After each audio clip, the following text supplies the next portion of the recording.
Hello, Jambo, and Namaste. Welcome back to the third season of BU and the eighth season of OCAD Live.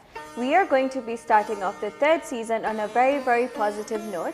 We will be talking about Ram Mandir, and we have a very special guest on my show today. Namaste everyone, my name is Kushi. I also have a show on OCAD Live called Dhaga, which talks about Hinduism. And we will also be doing a detailed video about the Ram Mandir there. And I'm very excited to be here. Yeah? Okay. I will start by asking you a few questions. I personally don't know much about the Ram Mandir, so I would love to learn more from you. What is happening with the whole Ram Mandir situation? So on 22nd January, a very historical moment took place in the history of the entire world.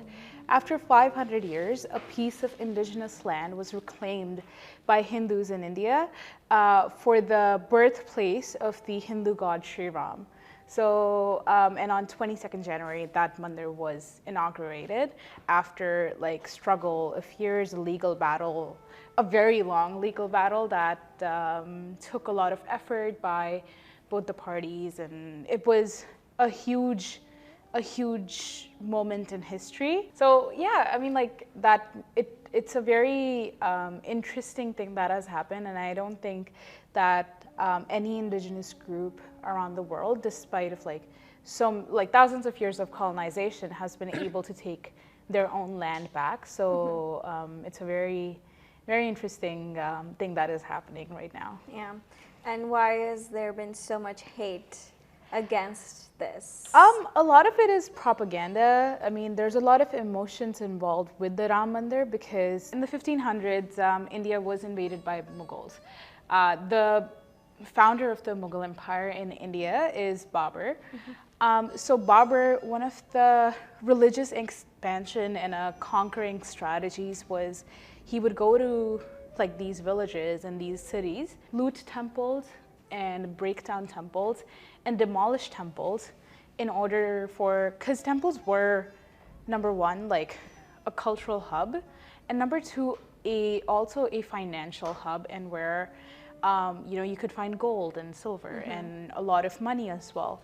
So he would loot those, he would break temple. One of the temples he actually demolished was the Ayodhya Ram Mandir. That Ayodhya is considered birthplace of Shri Ram, and the temple he demolished to build the Babri Masjid was the birthplace of Shri Ram. So it was something that held such huge significance to Hindus, and that being demolished. So there's records of Hindus from 500 years ago, the British kept records. When India was under the Islamic rule for a little bit of time, there have been records kept by the Mughals as well about Hindus coming and paying reverence to that land. And then after a very long and painful and a bloody struggle of 500 years, this mandir is now finally built, and the land is, the entire Ayodhya is now developed as Raja Ram's kingdom. Yeah. How do you feel about that? I personally feel very excited. There has been a lot of controversy, especially I think when we live in the Western world, there are a lot of narratives that are pushed about the eastern part of the world. And sometimes that distorts facts. People don't know enough about the history, and they only consider a part of the history. And you can see that not only with Ram Mandir, but with other conflicts around the world too. That, anything from Asia or Middle East, when it comes to the North America especially, only half of it is transferred. And history only starts at a certain point for certain people. Call it lack of research or propaganda as well. There's definitely, but it's been a celebratory moment for me personally, and I know for many Hindus, it was an emotional moment as well. There has been huge celebrations all across North America, car rallies and because when the mandir was being inaugurated, it was 3 a.m. in the morning, and I've seen hundreds of people in the temples just getting together and like people crying, and it was such an emotional moment. And I think even for the younger generation who doesn't know about the struggle, the Ram Mandir has like unified us. And with Hindus, the biggest issue sometimes we face within our own community is because Hinduism is so vast and it's so, there's so many things and it's so open that there can be a lack of connection and a lack of unity at times, and everybody, is separated in their own little groups or in their own little subsects. But what the Ram Mandir has done is actually act as a unifying force with not only Hindus, but also other dharmic religions. So I know people from all dharmic religions who have, which is dharmic religions being Buddhists, Jains, Sikhs, and Hindus, all sects of these dharmic religions celebrating this occasion and celebrating it with full, going all out. And, there has been celebrations not only in North America, but even Russia, in South Korea, Japan, and it's such a huge moment and such a historical moment, because Ramayana and Shri Ram also play a role like in South Asia as a whole. So there's a lot of history related to Thailand, Japan, Korea, related to the empire of Shri Ram. Yeah. I know there was a big celebration back at home in Kenya as well. Yeah. Everyone was celebrating, everyone was on the streets and they were going crazy. So this is very, very interesting. The young generation that don't know much about anything, I come in that generation. I fall into that category. Yeah. So for our audience who don't know who Ram is, do you want to explain to us who is Ram? Of course. So whenever that is disturbed and when there's too much evil, it's said that Vishnu, who is the preserver of all creation, he will take an avatar on the earth to destroy evil and restore the order of peace for everyone. The story of Ram dates back to Rishi Valmiki writing it in the Treta Yuga. So we have yugas, the cycle of time. So in the Treta Yuga, Vishnu took birth as Ram when the balance of the earth was destroyed by this demon named Ravan. And Ravan was a demon, and he lived for thousands of years, and he raped a lot of women. He was just an evil king. It's basically, Ravan was a very well-read person. However, his ego took over. So he thought that he was the, end all be all, the most powerful person. The story of Ram is Ram was born in Ayodhya to the king of the Sun dynasty. So Ram is known as Suryavanshi. So he was born to the king, the Raja Dashrath of the Suryavanshi, the Sun dynasty. And, he grows up. So there are 4 brothers, Ram, Bharat, Lakshman, and Shatrughan. So the Suryavanshi king Dashrath, he has 3 wives, Kaushalya, Kekai, and Sumitra. So they all have kids. Kaushalya gives birth to Shri Ram, Kekai gives birth to Bharat, and Sumitra gives birth to twins Lakshman and Shatrughan. When these kids are growing up, they're all like a very close family. When the coronation time comes, Dashrath says that, Ram is the most qualified of all of my sons. He's also the oldest, so he should be king. And also, the public loved Prince Ram because of his, involvement in the community and his benevolence and his compassion for the community. However, a long time back, Dashrath actually gave Kekai's father a promise that, Kekai's son would be the king. So, Kekai gets manipulated by another character of Ramayana. We can get into Ramayana more another time, but Kekai gets manipulated by this other character called Mantra, and she pushes Raja Dashrath that, my son should be the king. So there's this line in Ramayana that Raghukul Reet Sada Chali Aaye, Pran Jaye par Bachan na Jaye. So that means that in the dynasty of Suryavanshis, there is this tradition that has been coming from ages, that you have to keep your promise. That Pran Jaye par Vachan na Jaye, that means I'll let my life go, but not the promise. So he keeps that promise and he sends Ram away for 14 years. When Ram goes away and he lives in a forest for 14 years with his wife and his younger brother Lakshman, his wife gets kidnapped by Ravan, and that's when the story of Ramayana actually, that's like the crux of the story of Ramayana is Shri Ram goes and then, fights the war of Dharma to kill Ravan and then bring Sita back. So this is the story of Ram, and that's who Ram is. Raja Ram is known as, king of people, and people loved him. And he's also known as Maryada Purushottam, which means Purush means man, and Uttam means like the ideal man. So he was always an ideal son, and a very obedient son, a very an ideal husband, as well as being like public loved him, and he was a fair ruler. Yeah, so that's like the story of Shri Ram and who Shri Ram is. The next question I have for you is, how did the whole Ram Mandir situation affect the economy of India? Economy of India, the economy of Ayodhya has tripled since 2018, 2019.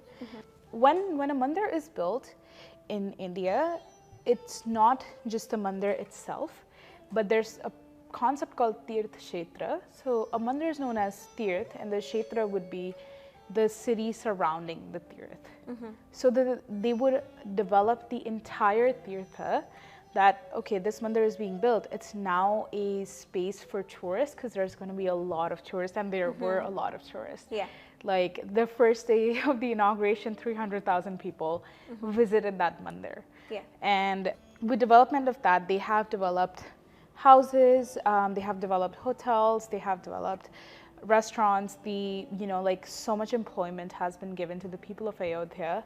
And there have been, interviews of like the common man in Ayodhya, like the lower middle class, saying that, the Ram Raja is back because they're getting, they're getting a stable income now. Talking about land as a, the development of Ayodhya, and the crowd hasn't come to, it's still, they're getting like 300,000 people, 400,000 people every single day. And it's only supposed to, because this is something that these, people have been waiting years for and generations for. And we're the 21st generation who's actually seeing them when they're there. Yeah.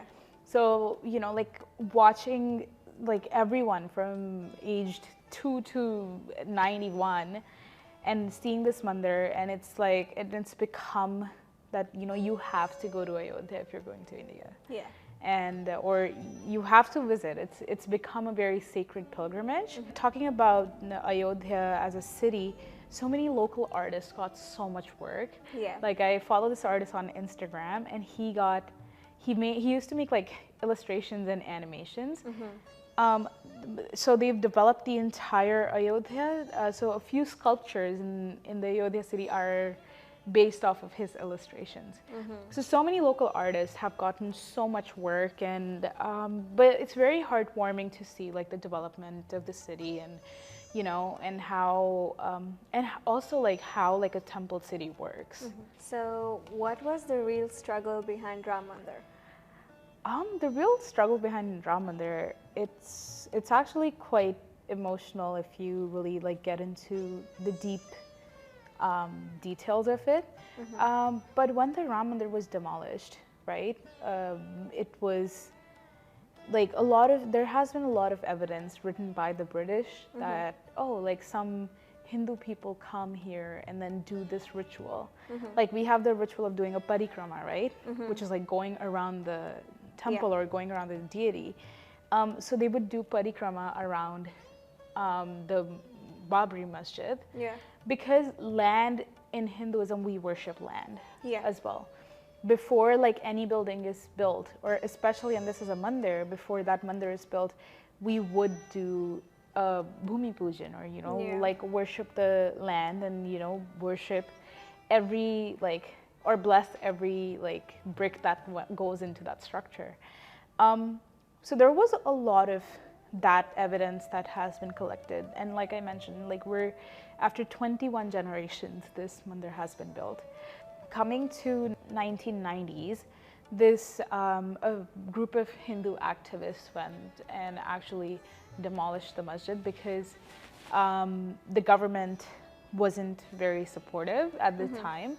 And there were a lot of riots in multiple places in India. So many Hindus died. The government also at times just sanctioned killings of people, and people were shot on sight. There has been stories of like, you know, like entire families being destroyed just fighting for this mandir. The statistical record is about 300,000 people that have passed away just fighting for this piece of land and just, you know, just wanting a piece of indigenous sacred land back. And then in 1990s, it became like officially a disputed land. And in 2000s, it was actually picked up by the courts and people took it to court. And the interesting thing about that is that when it took to court, it wasn't a person fighting the case. So it was Ram Lala itself. And the lawyers were representing the deity Ram in the court. So that was the most interesting thing about this. And there has been even the lawyers like talk a lot about like these spiritual experiences that happened when the case was going on. In 2019, the verdict was finally delivered and the Ram Mandir was given to the Hindu side or to Ram Lala, and he got his home back.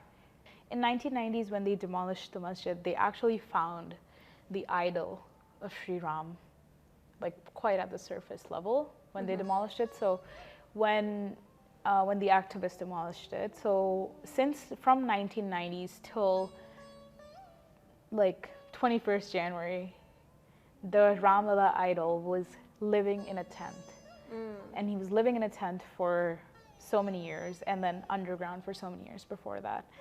The archaeological evidence, if we get into that, because one of the biggest controversies that is being pushed by people, and I think it's because lack of research, honestly, is that the mandir did not exist, and it was like the masjid was built on vacant land.